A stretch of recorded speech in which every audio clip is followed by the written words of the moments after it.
If you think you can coast into 2026, think again. Insights EDU is coming February 17th to the 19th, 2026, and it's taking over Fort Lauderdale for a beachfront experience. It's the event that will flip your marketing and enrollment strategy on its head. 3 days, over 65 expert speakers, and over 40 sessions. Zero fluff. Just powerhouse strategies from the most anticipated platforms like Google, Reddit, Meta, MIQ Digital, and the most forward-thinking schools in the nation. You'll get the real wins, the bold ideas, and the hands-on tactics to grow programs, drive engagement, and create the student experience today's modern learner demands. The question is, are you ready to lead, or will you get left behind? Mark your calendar, bring your team, and secure your spot at insightsedu.com. That's insightsedu.com.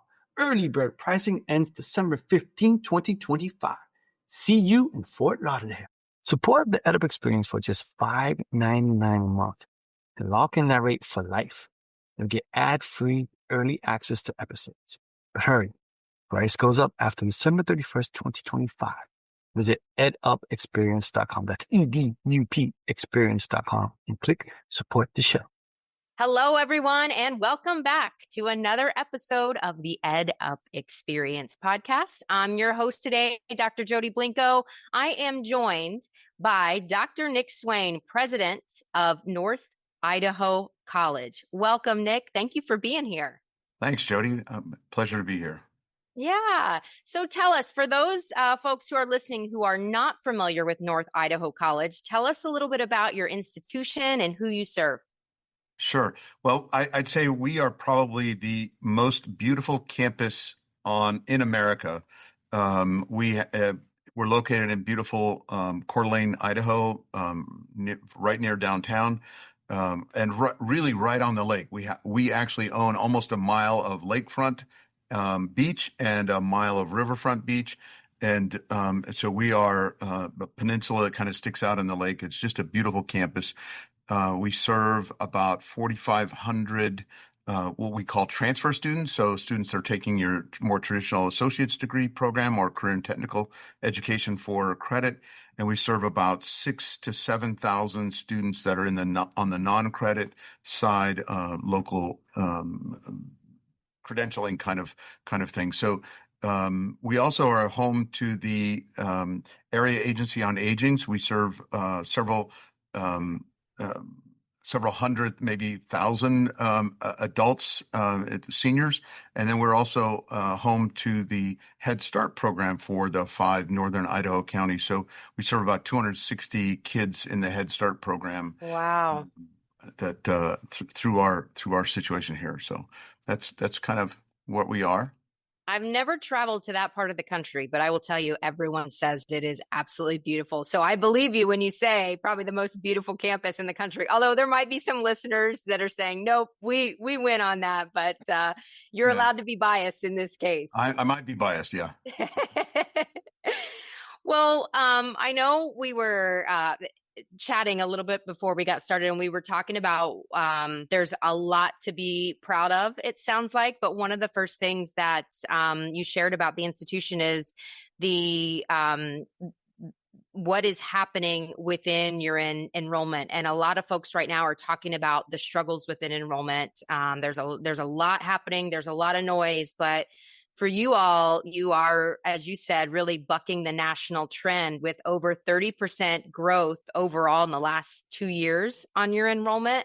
And more specifically, you also shared a significant increase that you're seeing with your male student population enrollment. So tell us more about what's happening there, and what do you think is creating that bucking of the trend and that growth that you're seeing? Well, I think I will attribute a lot of it to what I would say is probably the coronavirus hangover, where a lot of students opted out of. They'd had it with 2 years or 3 years of online learning in their high schools, and at first, at least, transitioning to more online learning at a community college or a four-year institution. They just said, enough, we're out. They checked out, and went into the job market. So there are a lot of folks out there in that area that didn't go on to higher education. So we've been reaching out to them very intentionally. So I think that's part of it. But we've also been really intentional about our efforts to recruit male students and our just general high school students that may not have considered community college as an option. But we're a rural state, and so it's a not trivial for parents and students to send their kids to a 4-year. It's big big distances involved and expenses. So we're here local. We have a great reputation academically, and so just kind of reigniting that relationship with our community and getting students to reconsider community college as an option. I think kind of get at the core of what we do. Also, just thinking about the timing, and I think a lot of institutions have not put the effort into recruiting that is required, and a lot of it is just information. We have focused on creating a dashboard that allows us we have near real time. So every day we get an update on enrollment numbers, trends. We can track down to the high school where students are coming from, the programs that they're enrolling in. And so we can see now we have 2 years or 2.5 years of data. So we can see those trends and take action where we see a downward trend or even, maybe we're going to have to hire new faculty to support a big jump in a certain program. So that timeliness of data also is I think critical to being effective. You can't just have a general dashboard that tells you what your general numbers are and then wait until census day and say, okay, we're down 10%. Well, Yeah. You need to know that well in advance. And so I think those are some of the programs. We've also just marketing and informing people about the programs. Again, I'd say part of that is the COVID hangover where a lot of people moved into this area. It is a beautiful area and people could work remotely. And so they moved into this area without knowing that the college was here. And so just getting the word out and increasing information has had a very positive impact. Yeah. My background is in enrollment management consulting. And so I have a lot of appreciation for what you said about real-time data and being able to make course corrections real time, really using that data to diagnose what's working, what's not working, what do we need to do to be on track to get to where we need to be, and not just, as you said, the census comes in and darn, we missed it again, we'll try better next time. And no judgment at all, but I think having that real time data is a lot of times where institutions miss out on that. And so, and also you said this too, that if the dashboard isn't specific enough, you're really making surface level assumptions way too late. So kudos to you all for digging in and creating that and making that happen. Yeah, I have a great data team, and I think they got tired of me asking questions, and so they created this dashboard. So what do you think? Listen, let him have the information on his own. He can access it anytime he wants. Yeah, so it's turned out to be great, and they keep refining and adding features, and many of the other institutions in the state are trying to replicate it for their use because it really is a valuable tool for us. Yeah. Well, talk to us a little bit more. You've shared this. You talk about just geographically where you all are, and that I would imagine that the commute takes. What is the average commute for your typical student? Well, I think for all community colleges, they try to, the national average, I think, is no more than 30 minutes, but we're probably somewhere between 30 minutes and an hour for students. Okay. But we also have 200 beds, dorm rooms on campus, which is kind of unique, and also kind of reflects the the rural nature of our institution that we really do need to have some dorms on campus to support the students from the far out areas that need a place to stay. So, yeah. And part of where I was going with that question is the just the rural nature of the geography. And we were talking a little bit about this, but the programs and the industries that you're serving are also unique for your area. And I know you were talking about the mining industry, your work as an institution, really with developing 2+2 programs and how important those partnerships are. Can you share a little bit with us about some of the uniqueness of your programs based off the needs of the geographic area and what you've done there to develop those programs with the workforce? Sure.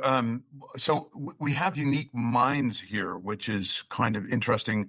Hard rock, silver, lead, not so much gold, but silver, lead, galena, and some of the rare earth elements that are very important to electronics. And so as we've seen fluctuations in the supply chain nationally, and a lot of these metals that, instead of coming from overseas, we want to have redevelop the industry here.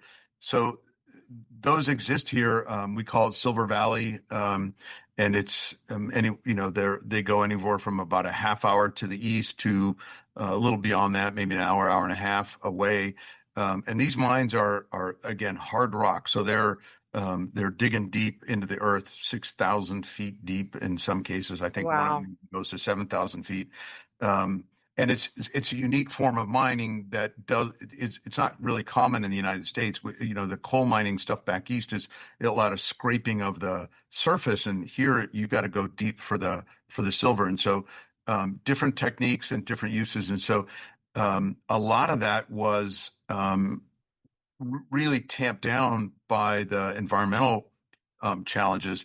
When you purify the minerals that come out, you get it to about 70%. Then you have to send it to a smelter, and it gets refined down to 99% pure. But in that process, historically didn't do so well environmentally. And so figuring out how to, and the mines now are operating very productive and very healthy. And so lots of high environmental standards, incorporating all that into the methodology, the engineering, and well, because we also have the technical college. So everything from a forklift operator to electricians to the engineers, there's a whole slew of skills and trades that support bookkeeping, that support the mines, that kind of were on the down since probably the late 80s, 90s, when the environmental concerns reduced the mining operations. So now we have two fully operational mines that are here, and another 2 or 3 that are trying to get started. And the big bottleneck for them is workforce. They've got and it's amazing. Like, I didn't know anything about mining, and but it takes about 300 people to run a mine in the Silver Valley. And so when you're at 3 to 4% unemployment rate, where do you find those 300 people? You can steal them from other mines or train them. And so we're trying to get in that process of training folks that are looking for high paying jobs and are willing to do that underground, which is another constraint. Not a lot of people are excited about going 7,000 feet underground, and right. And so and operating a forklift at 7,000 feet. So those are all things that are that we're working through, but really it's a huge national demand, because I don't even know what they do with it, but antimony has become a big rare earth element for cell phones and other technology, and so that's one of the byproducts of the mining that's done here. So there's a real national need for this, and so I think working with the mines and with the University of Idaho to create this program, and we've been able to spin it up really quickly. We were asked by one of the lead mining companies here to start up a program, and we were able to do that with our partners at University of Idaho in less than a year, which is pretty phenomenal. Wow, that is impressive. Yeah. And Can you, so the connection, well, you talked about a couple things here that I think are um, on a lot of people's minds working in higher ed, which is how do we really serve the needs of the workforce? And how do we do that in a meaningful way? And how do we build partnerships that are going to offer just as much back as we're going to gain from that? Obviously having a need like supplying 300 plus workers for this industry makes building that partnership a little bit easier, but still partnerships aren't easy. So can you talk a little bit about just best practices of what you've implemented to have these successful partnerships, to be able to spin up a program like that so quickly? Any takeaways or suggestions that you would offer to folks listening who are in a similar situation? sure. Well, so another area that we're doing is um, robotic engineering, which is one we've talked about, but that's a program that has been in existence, and students can go from essentially from high school to an associate's degree to a bachelor's degree and on to a PhD right here on campus through our partnership with U of I. But beyond that, what there's a budding aerospace industry here. A lot of the industry, it's super expensive now to live and operate out of Seattle, which is where Boeing has a lot of operations. So a lot of the parts manufacturers have moved into our area. And so we were one of the tech hubs that was approved by the U.S. Department of Commerce to start up. And so we're working with them. But one of the things I tell them is you can't expect the taxpayers of Idaho to create a program, and you may be a global company, and that's wonderful, but you can't expect the taxpayers of Idaho to create a program where you want to hire 2 or 3 people locally and then 20 people you want to send to other parts of the country. That's great for you, but what's the return on investment for taxpayers? And it's really difficult to recruit students from the local area in and say, okay, there are no jobs here, but when you finish, we promise there's going to be a job, in some other part of the country. You're going to have to move there. That doesn't sound all that appealing. And so convincing them, my example is, if somebody came to you and said, we need to have 3 of these big parts, and it's going to cost you $2 million to make the part, and it's going to cost you $20 million to build the pipeline to make those parts, and at the end of that, we don't need any more, and we're only going to pay you $2 million, and we only need 5 parts. That's not a winning combination. Yeah. So we need to create pipelines where there's more than 5 jobs at the end of the tunnel, and the students are going to vote with their feet. If they see jobs advertised, if they see their friends taking jobs, then they'll enter that pipeline. But until you can demonstrate that to me and to your future employees, people aren't going to enter that pipeline. And so think about it in terms of your decision making. If somebody came to you and asked you for a part, make this part for me, you would take a big pass on that if it didn't pencil out in a way that would give you a long-term return on your investment. So getting them to understand it in those terms, I think, has been pretty helpful. And then they also understand when I say, no, I'm not doing it. One of the other areas you've had quite a bit of success in is your nursing and your healthcare. Can you talk to us a little bit about that and those partnerships as well? What does that look like?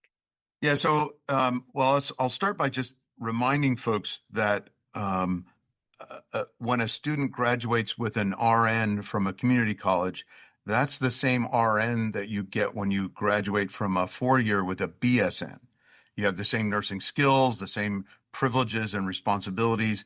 You pass the same test, the NCLEX test. It's the same. We take in students with, they have to have their prerequisites, but we take students in for a 2-year program and have almost 100% completion rate. So 100% of the students we take in complete the program, and then nearly 100% pass the program, which is pretty unique for and it kind of puts us on par with a lot of elite institutions. The previous institution I worked at, they were around 95%, which is for 4 years pretty high. And at the time, I didn't really realize that it's the same exact test. And so having our students complete and pass at that level is pretty high.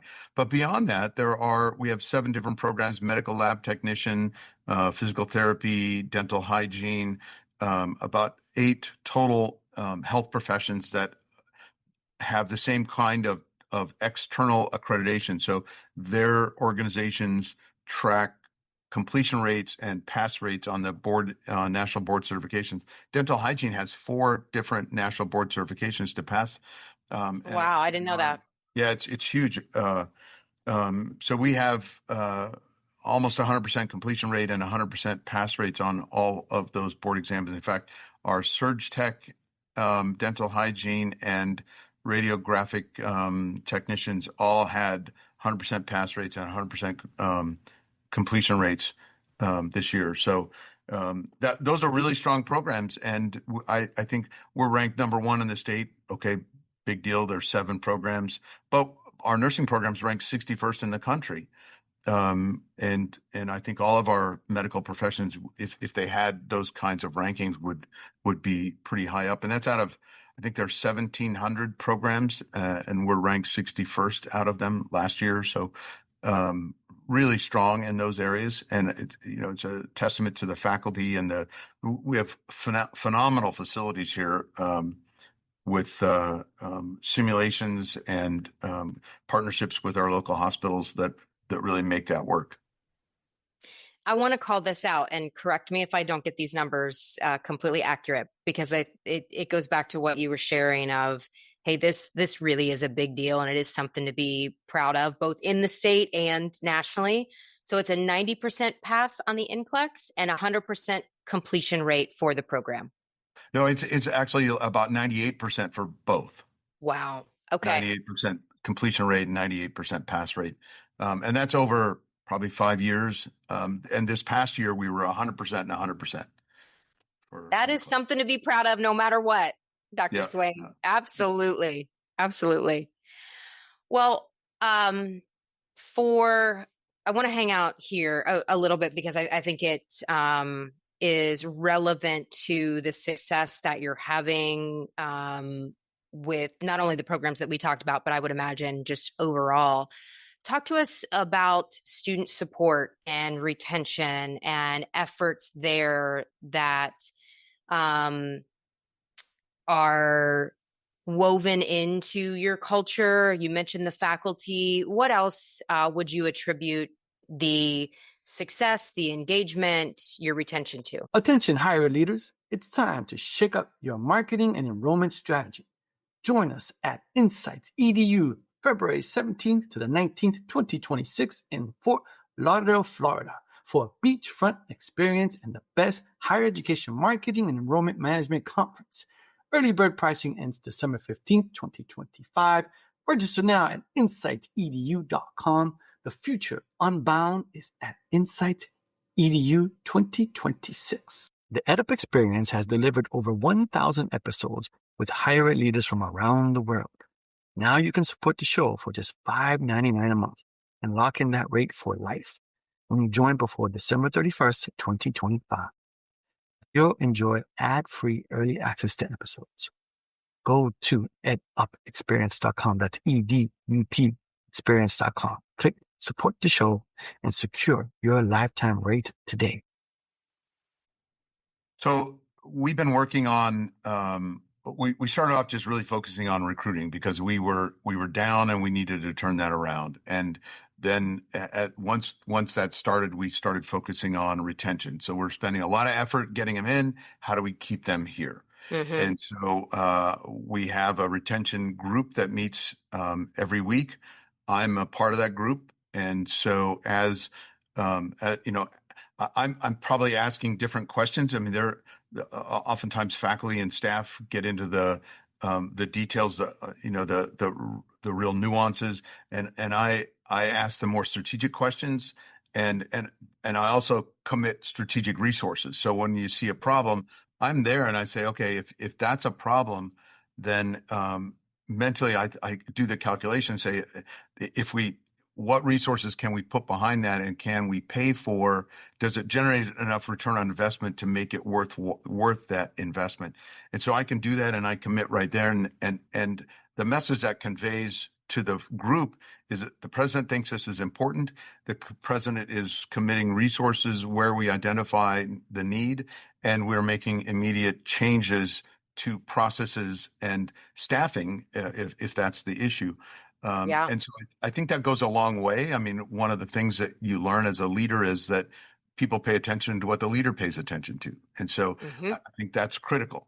But beyond that, I walked in and our IT department has an incredible array of stuff to help students with disabilities, whatever learning disabilities they may be.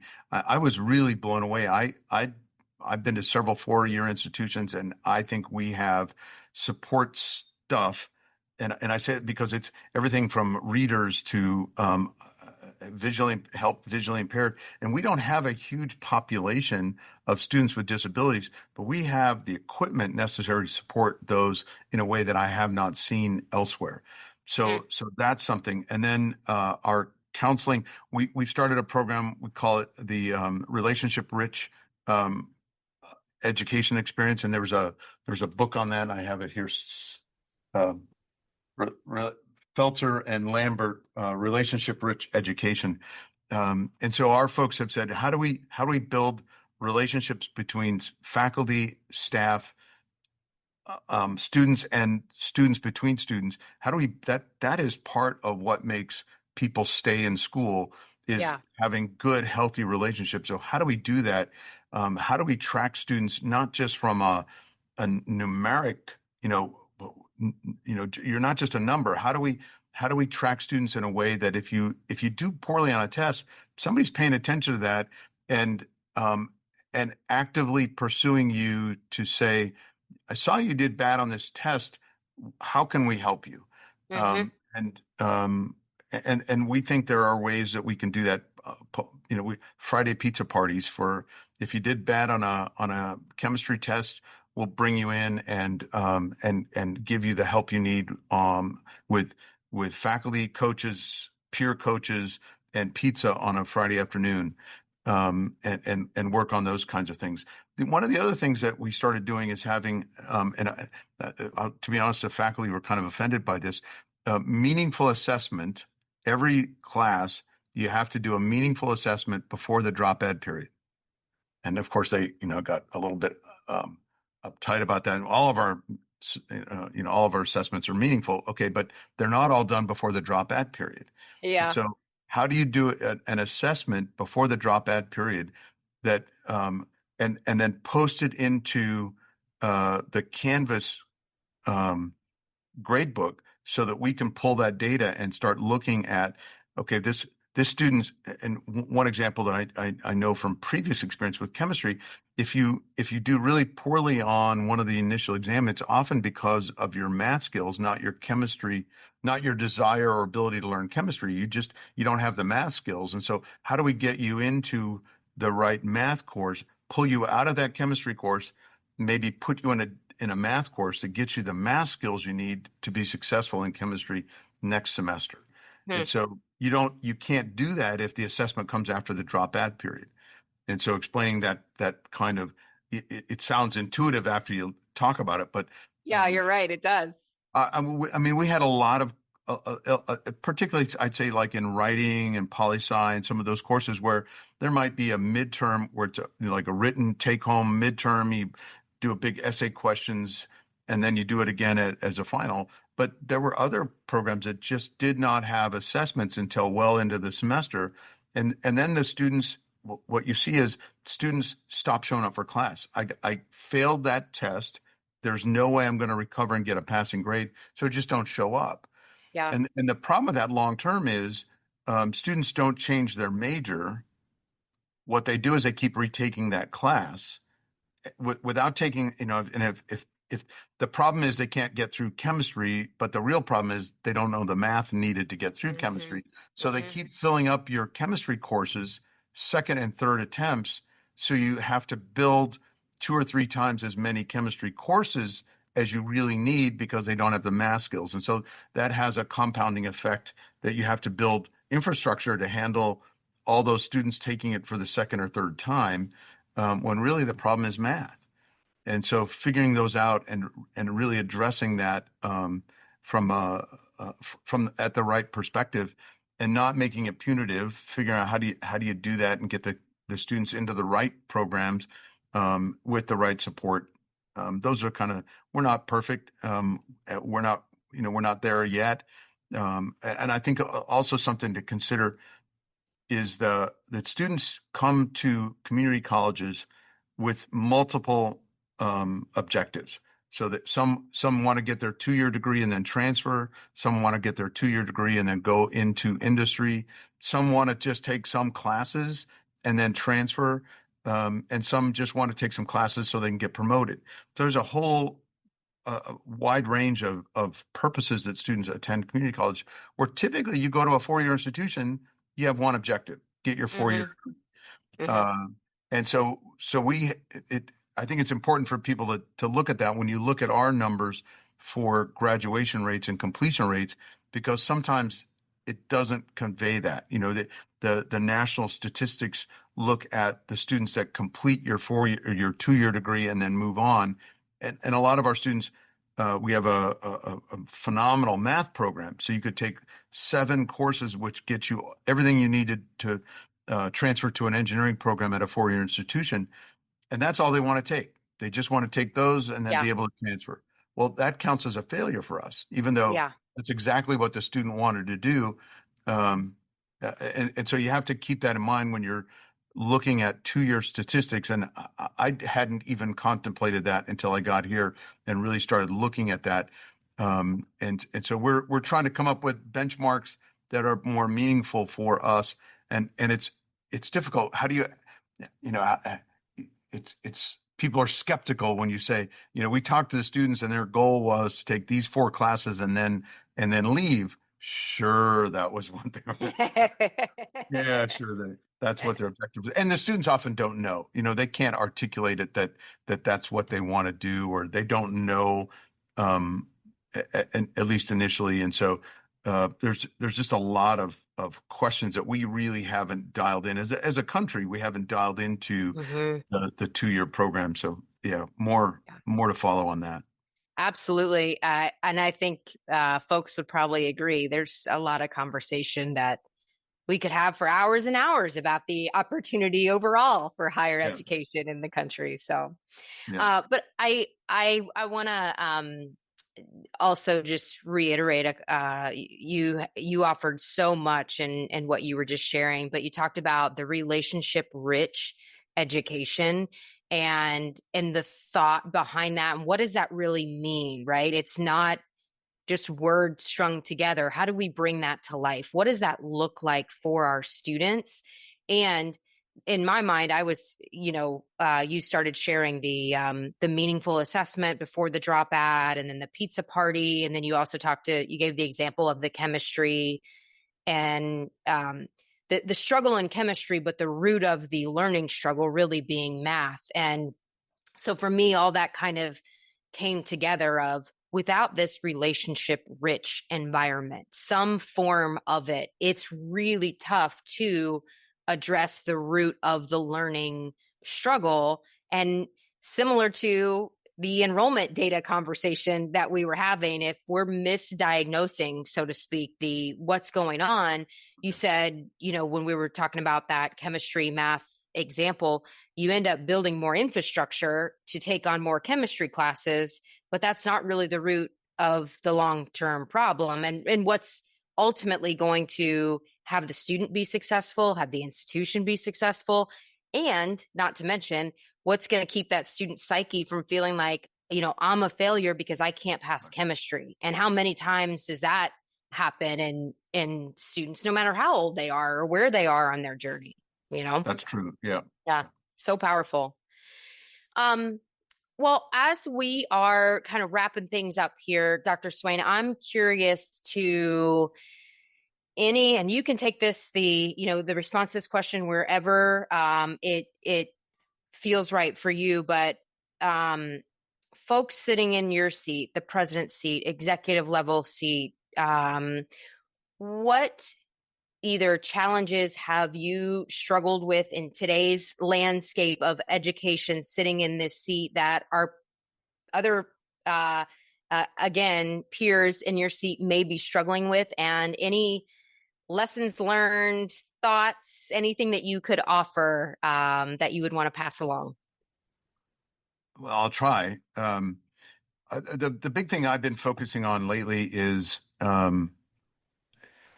the demographic cliff, and how that relates. Well, one of the things I noticed here as I was doing research is that historically 40 to 60%, and that's kind of geographical, but 40 to 60% of our high school graduates choose not to go on to higher education.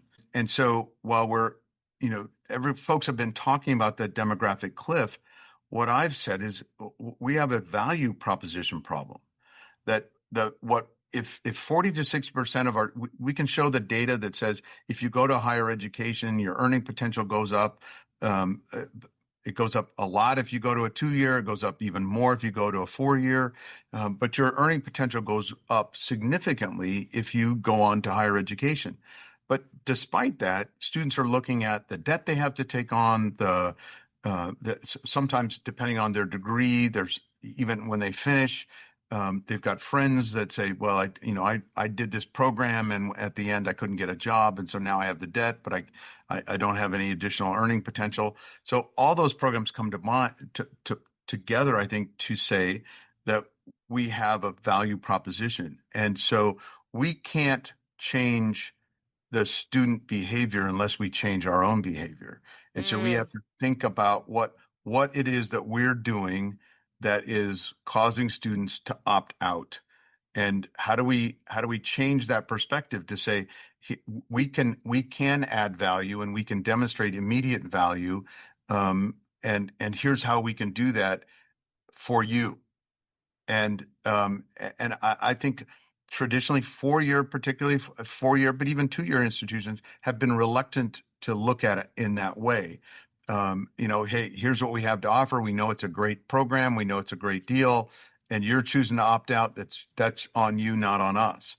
Well, I think if we're going to get past the demographic cliff and survive, we have to look at that differently, and we have to say we have to change. We have to demonstrate value to the current generation, and how do we do that? And so, things like micro-credentialing that actually adds value, and it's not just we can say you got this badge. Well, if nobody values that badge, then it's not a value. And so how do we create those programs and packages? I'll give you an example is pairing some of the accounting software packages. I won't name them, but a software certification in a software for accounting, and that going with an accounting class. A phlebotomy certificate that goes with a nursing class. And so even if you end up not completing the nursing program or the business program, you stack these credentials up in a way that people do value them. And so if you come here, regardless of when you leave, whether you have completed a 2-year or 4-year degree, you're going to have a stack of credentials that add value that don't necessarily have a grade associated with it. It has a certificate. I passed this course, I passed this test, and that proves that I know how to do, well, say QuickBooks, So I can always go back and earn more than I would have if I had not attended. And I think that's a really valuable statement. I don't care if I do care. But it doesn't matter if you finish or not. we're gonna add value to you as a human going forward, so that you can earn more, regardless of when you depart the campus.